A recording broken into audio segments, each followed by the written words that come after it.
Je m'excuse publiquement.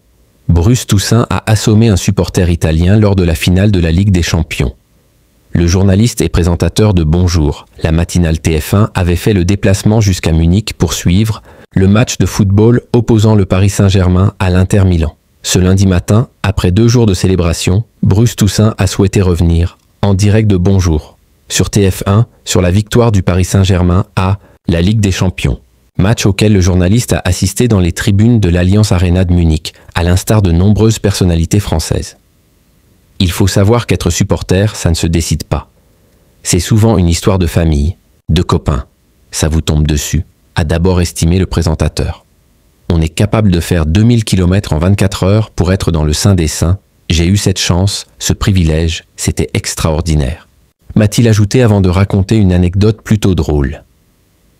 Au passage, je profite de cette émission pour m'excuser publiquement auprès du supporter de l'Inter, qui était juste devant moi dans le stade de Munich, a poursuivi Bruce, Toussaint assurant que tout ce qu'il dit est vrai. Pour attester de la véracité de son propos, le journaliste a diffusé à l'antenne des images de cet homme portant un maillot de Lautaro Martinez.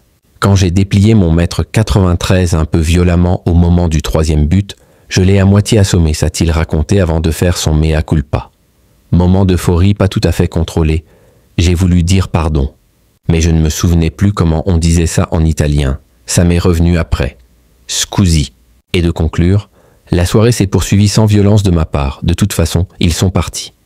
Une fois son anecdote terminée, Bruce Toussaint est revenu à l'idée première de son billet. À 4-0, j'ai commencé à retenir mes larmes. À 5-0, j'étais une serpillière humaine.